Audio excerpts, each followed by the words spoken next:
자, 우리 지난 시간에는 고넬료의 그 영적인 그 모습들, 내적인 삶에 대해서 살펴보았는데, 고넬료는 어떤 사람이라고 그랬어요? 항상 영적으로는 항상 기도하는 사람, 외적으로는 또 늘 구제에 힘쓰는 사람. 자, 그렇게 우리 지난 시간 나눴습니다.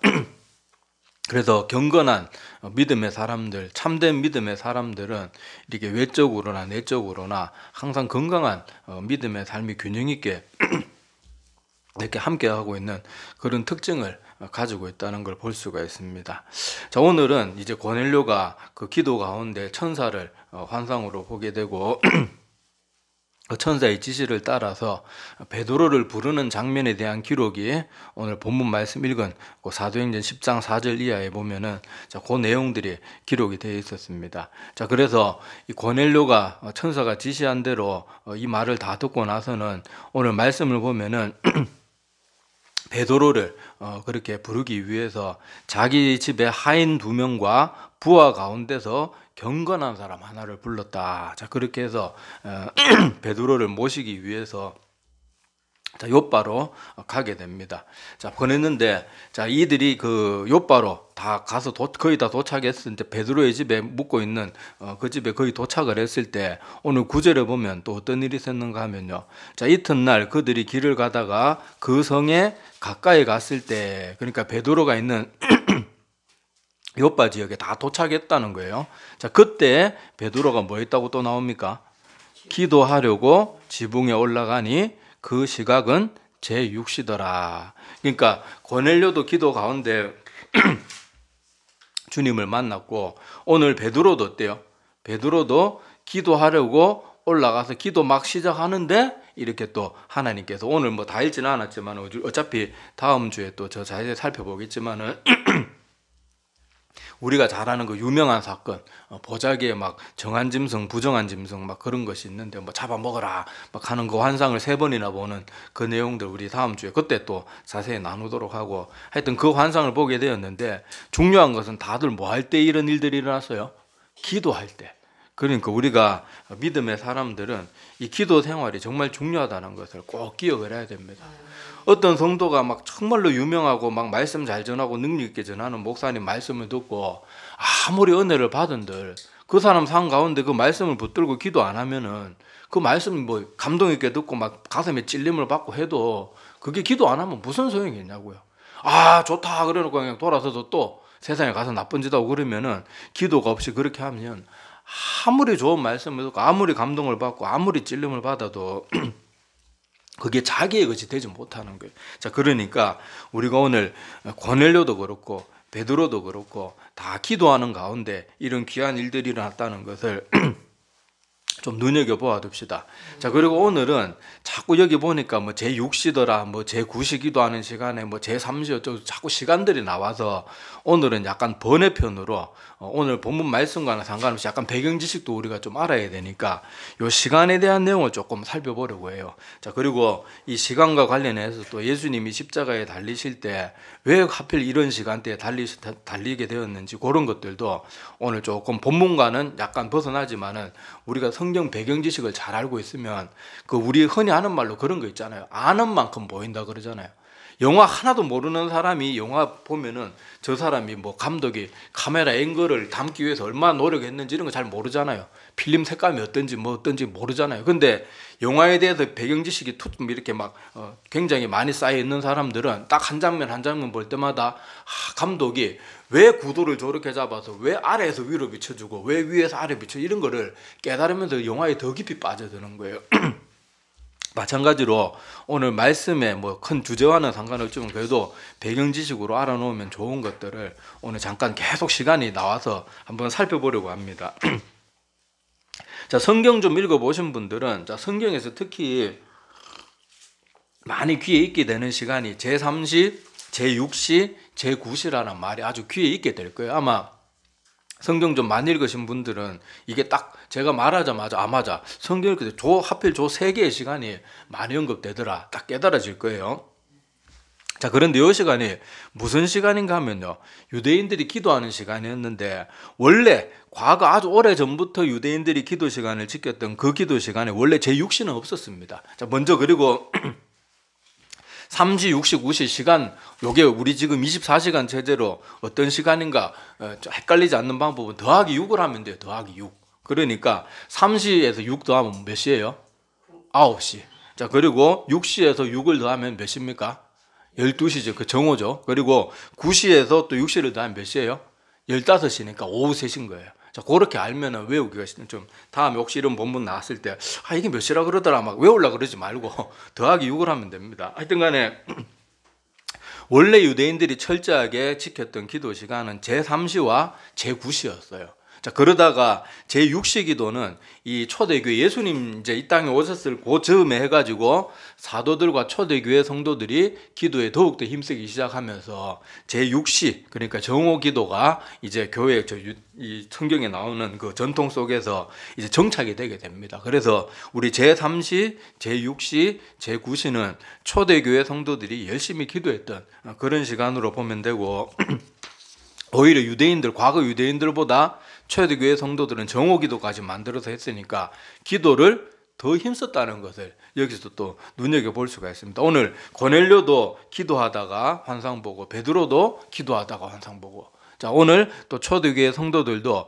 원래 유대인들은 제3시와 제9시 기도 열심히 드렸는데 또 제6시 기도까지 만들어가지고 이렇게 기도한 것을 보면서 우리가 초대교회 성도들이 과거 유대인들이 또 얼마나 투철했습니까? 기도 시간 만들어서 지키고. 근데 그거보다 초대교회 성도들은 더 열심히 기도했다는 거. 많은 사람들이 큰 착각에 빠져 있는데 유대인들은 막 엄청 율법주의적으로 기도 시간도 철저히 지키고 막 이렇게 했다.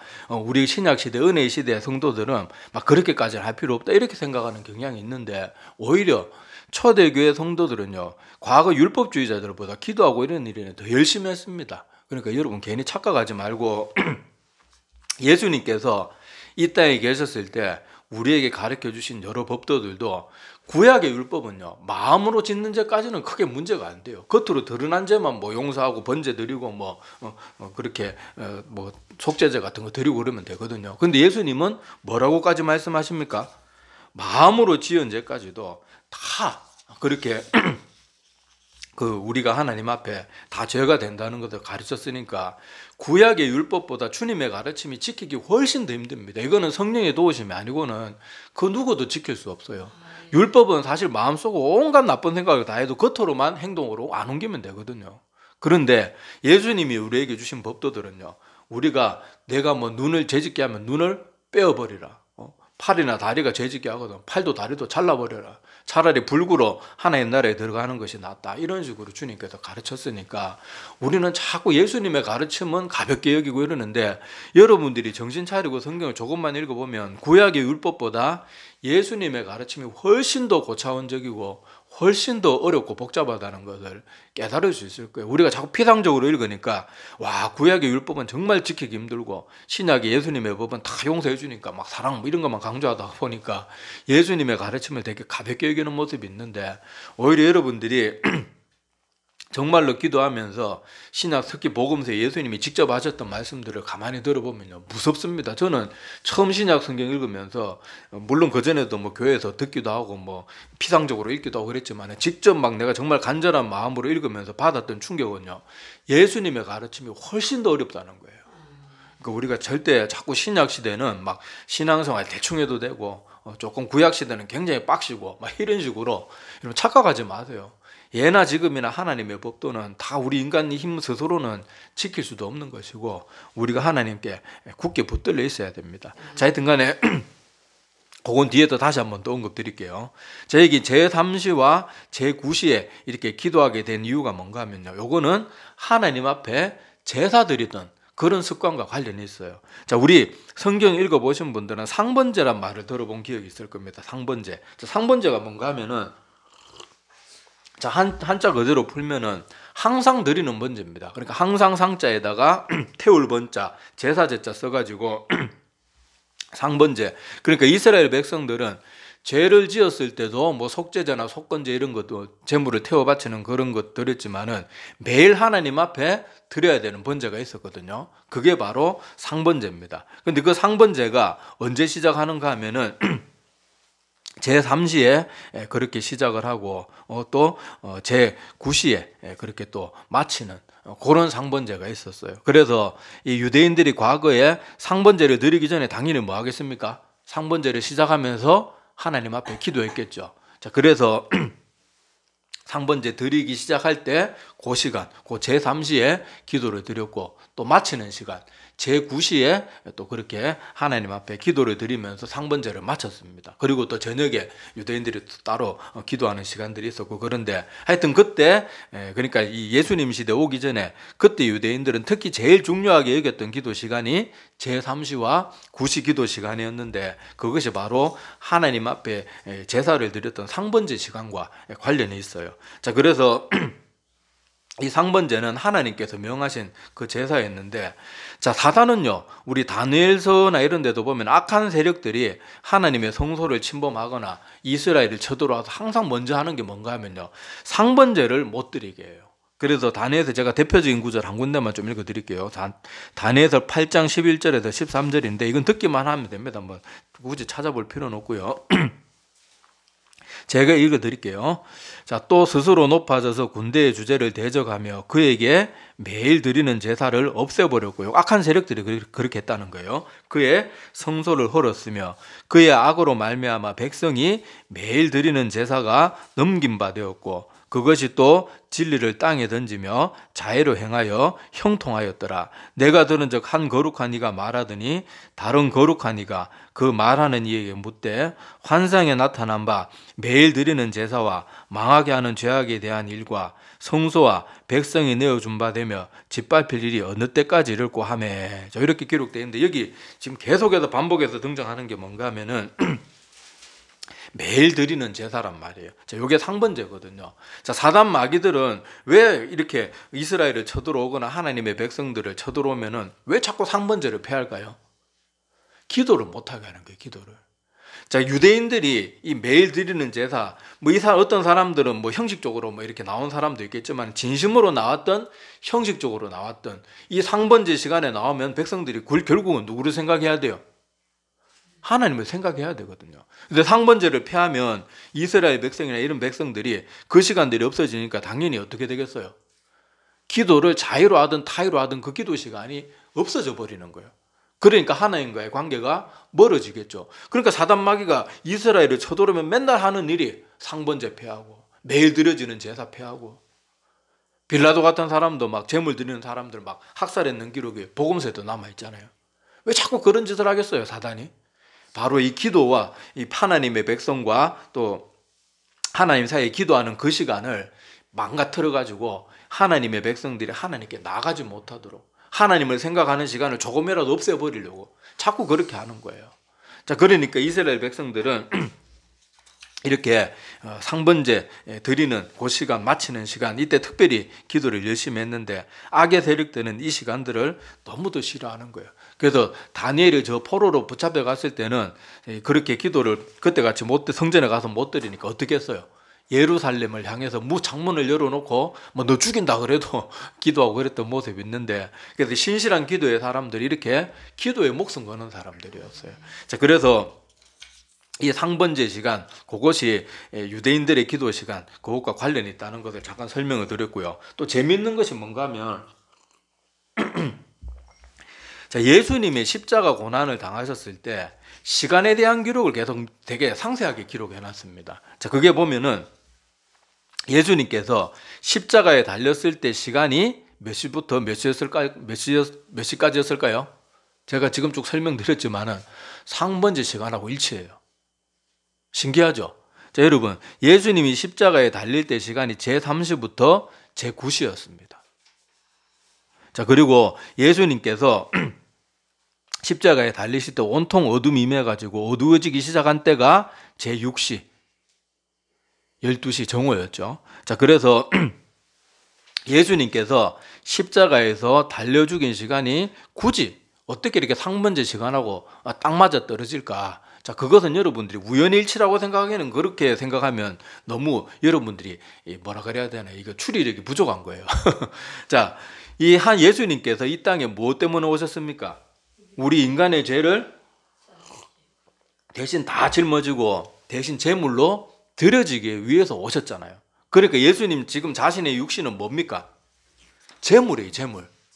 그런데 제물을 어느 시간에 드리는가 하면요, 하나님께서 율법에 정해주신 그 상번제 시간에 예수님이 자기의 시간을 상번제 시간하고 정확히 일치하도록 제30부터 제90까지, 그러니까 이게 우연의 일치라고 하기에는 우연의 일치라고 할 수가 없어요. 이건 우연의 일치라고 할 수 없고, 예수님께서 정확하게 십자가에 죽어주시는 것이 그저 그냥 힘이 없어가지고 로마 병사들한테 막 이렇게 놀림을 당하고 힘이 없어가지고 그렇게 그럼 자기 힘이 부족해서 억울한 죽음을 당한 게 절대로 아니고, 상번제 시간에 굳이 맞춰가지고 정확하게 그 시간에 시작해서 그 시간에 끝났다는 것은 예수님이 자기 자신을 뭘로 내어준 증거라고요?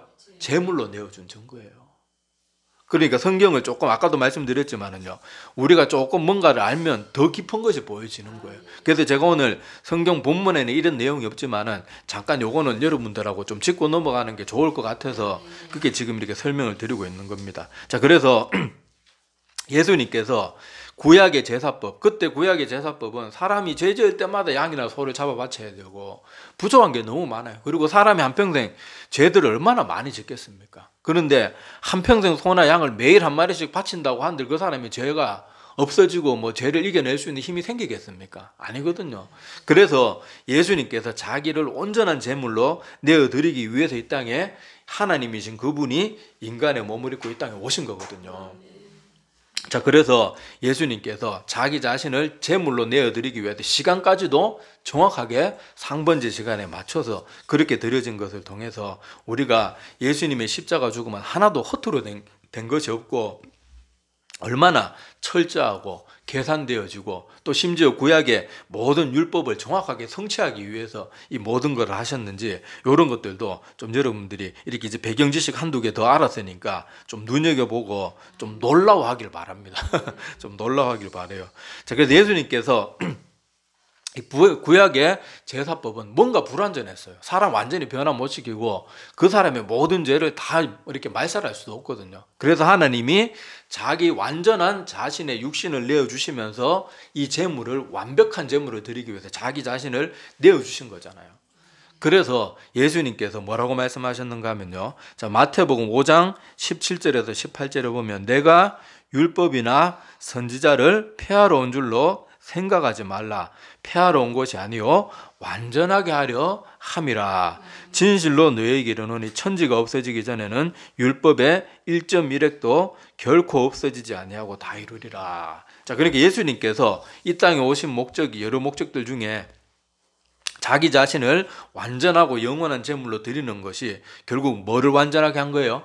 구약의 불완전한 제사법, 율법의 그런 불완전한 제사법을 자기 자신의 희생을 통해서 완벽하게 그렇게 성취한 것이죠. 그래서 아까 다시 제가 앞에 말씀드린 말로 돌아가면요, 그래서 예수님이 우리에게 가르쳐 주신 그 한 예수님의 법도들은요, 정말로 지키기 힘듭니다. 인간이 자기 힘으로는 도저히 감당할 수가 없는 거예요.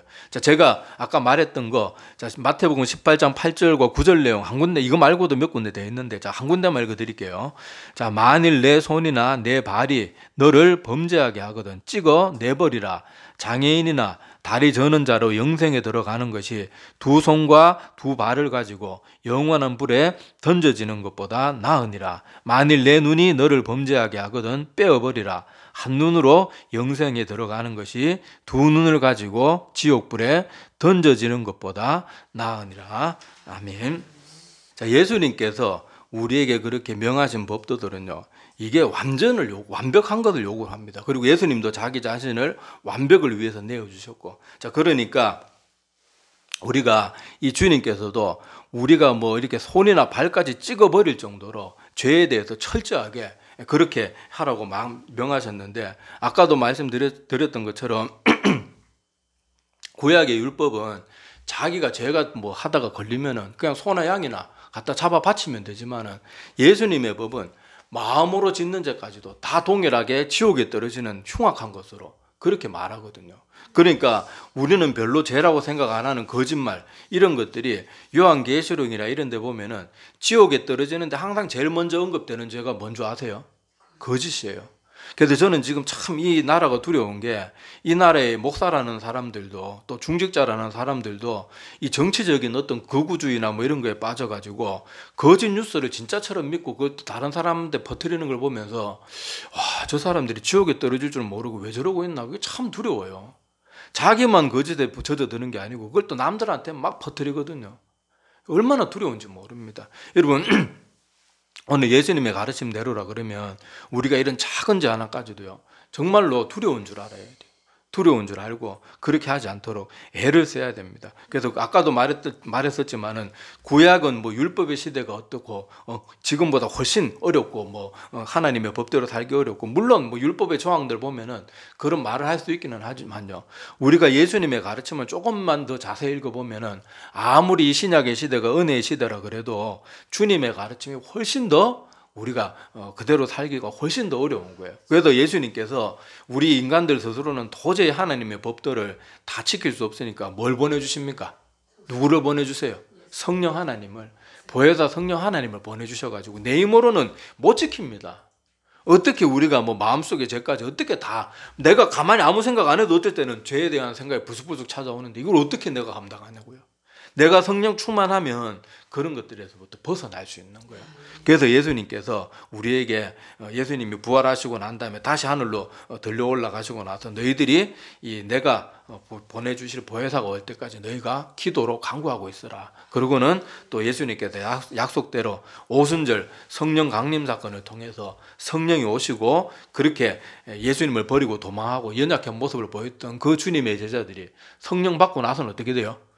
막 순교의 자리까지도 막 대담하게 그렇게 나아갔던 것을 볼 수가 있고 또 우리 사도행전 지금 계속 살펴보고 있지만은 막 복음 전하다가 막 옥에 갇히고 매질을 당하고 해도요 뭐 했어요? 아이고 내가 복음 전하는데 이런 고난까지 겪어야 되나 막 이러면서 화내는 게 아니고 오히려 내가 하나님 복음 때문에 이렇게 사람들한테 모진 고난을 당하는 것도 이게 사도로서의 영광이다 그렇게 하면서 오히려 막 찬송 부르고 기뻐하고 그러니까 막 옥에 갇혔을 때도 막 옥문이 열리고 거기서 두 발로 멀쩡하게 걸어 나오게 되고 이런 역사들이 나타난 것입니다. 그래서 우리가 오늘 이 주님의 십자가 대속은 하나님이 율법을 정말로 완전하게 성취한 그 모습이라는 거. 그리고 계속 아까 처음에 우리 시간으로 시작했는데 그 시간도 정확하게 그렇게 하나님 앞에 상번제 드리는 그 시간과 일치해서 자기 자신을 육신의 그런 완전한 제물로 내어주시기 위하여서 자기 육신을 드렸다는 것도 좀 눈여겨보아 두시기를 바랍니다. 자, 그래서 그 외에도 주님의 십자가 죽음은 구약 성경에 이런 내용 저런 내용들 살펴보면은 나무에 달린 자마다 저주받은 자라. 그래서 예수님은 그냥 여러 사형법 중에서도 아무런 사형법이나 그렇게 한 게 아니고 나무에 달리는 거니까 십자가라는 형벌 그리고 우리가 저지른 죄 때문에 이 땅에 모든 고난과 아픔들이 찾아오잖아요. 그래서 예수님이 우리가 지은 죄 때문에 이 땅에 고난과 아픔과 뭐 여러 고통이 찾아왔는데 예수님이 십자가에 달리기 전에 인간이 당할 수 있는 뭐 마음적 심적으로 막 사람들한테 조롱받고 딱이 뭐 치고 막 얼굴에 침을 뱉고 이러는 모욕도 다 받으셨고 또 채찍질 당하고 가시가 막 눌러 씌우고 막 그렇게 육신적인 고통을 받으면서 우리가 죄 때문에 받아야 되는 그 고통도 예수님이 다 자기 몸으로 다 받아내신 거예요. 그러니까 예수님의 그 십자가 죽음은요 하나도 빠짐이 없이 율법에 정한 그 모든 것들을 자기 몸으로 다 성취하기 위해서 하나하나 다 맛보신 거예요. 자, 그래서 성경 몇 구절 제가 읽어드리겠습니다. 자, 갈라디아서 3장 13절 그리스도께서 우리를 위하여 저주를 받은 바 되사 율법의 저주에서 우리를 속량하셨으니 기록된 바 나무에 달린 자마다 저주 아래에 있는 자라 하였습니다. 자, 죄 지은 사람이 저주 아래에 있는데 예수님은 죄가 없는데 나무에 달려가지고 저주 아래에 있는 사람처럼 된 것은 뭐 때문에 그래요? 우리 죄 때문에 그렇게 된 거예요. 자, 신명기 21장 23절에 보면 요 원래 구절이 나옵니다. 자, 그 시체를 나무 위에 밤새도록 두지 말고 그날에 장사하여 내 하나님 여호와께서 내게 기업으로 주시는 땅을 더럽히지 말라. 나무에 달린 자는 하나님께 저주를 받았습니다. 자, 이게 아까 갈라디아서 말씀에서 인용하고 있는 원래 구절입니다. 자, 그리고 예수님께서 십자가에서 막 머리에 가시면류관에 쓰여가지고 피를 흘리고 또 양 팔과 다리에 발에 못이 박혀서 또 피를 흘리고 채찍질 당하면서 피를 흘렸고 또 마지막 숨을 거두시고 나서도 또 어떻게 됐어요? 그 확인 사살로 로마 병사가 옆구리를 찔러가지고 또 피와 물을 다 쏟았잖아요. 자, 그것도 자 레위기 17장 11절에 보면요. 자, 육체의 생명은 피에 있음이라. 내가 이 피를 너희에게 주어 제단에 뿌려 너희의 생명을 위하여 속죄하게 하였나니 생명이 피에 있으므로 피가 죄를 속하느니라. 그래서 예수님이 여러 가지 죽음의 방식 중에서도 이렇게 피를 다 쏟아야 되는 죽음을 죽으셨던 이유도 뭔가 하면요. 이 레위기 17장 11절 말씀. 우리의 죄는 우리 육체의 생명은 피에 있기 때문에 이 피를 통해서 우리 죄가 용서받을 수 있거든요. 그래서 여러 가지 사형법 중에서도 피를 이렇게 많이 흘리게 되는 또 그 십자가형을 또 당하셨고 다른 사람들보다 채찍질도 더 많이 당하시고 또 머리에까지 면류관이 쓰여가지고 가시 면류관이 쓰여가지고 머리서부터 피가 다 머리부터 발끝까지 피가 안 흐르는 곳이 없는 거예요. 자, 그리고 히브리서 9장 22절에 보면 율법을 따라 거의 모든 물건이 피로써 정결하게 되나니 피 흘림이 없은즉 사함이 없느니라. 그러니까 예수님이 십자가에 달려서 그렇게 옆구리에 창이 찔려가지고 그렇게 피를 콸콸 쏟은 그런 것도 다 예수님 자신의 피를 통하여서 우리의 죄를 씻어주시기 위해서 그렇게 하셨다는 것, 그것을 우리가 좀 마음에 꼭 새겨두시기를 바랍니다. 자, 그래서 오늘 이 기도하는 시간, 그 유래들, 그리고 또 그 기도가 상번제와 관련되어 있었다는 것, 그거 설명드렸고, 또 상번제 얘기가 나와서 예수님이 십자가에 달려 죽으신 시간도 상번제 드리는 시간과 정확하게 일치합니다. 그래서 예수님이 우리의 죄를 대신 용서해 주시기 위해서 자기 육신을 제물로, 완전한 제물로 내어주시기 위해서 다른 동물이 취급당하는 그런 제물과 똑같이 시간까지 맞춰가지고 자기 자신을 제물로 내어주셔가지고 우리의 죄를 씻어주신 것, 그리고 또 죄를 씻기 위해서 그렇게 온몸에 피를 다 쏟으시고 고난당하고 멸시당하고, 그래서 육신적인 고통뿐만 아니라 정신적으로도 그렇게 막 제자들에게도 배신도 당하고 그렇게 사람들한테 조롱도 당하고 멸시도 당하고 얼마나 기분 나쁩니까? 아니, 멀쩡한 사람한테 얼굴에 침을 뱉고 눈 가리고 막 사람을 구타한 다음에 누가 때렸나 맞춰봐라. 이거는 아픈 건 둘째치고요.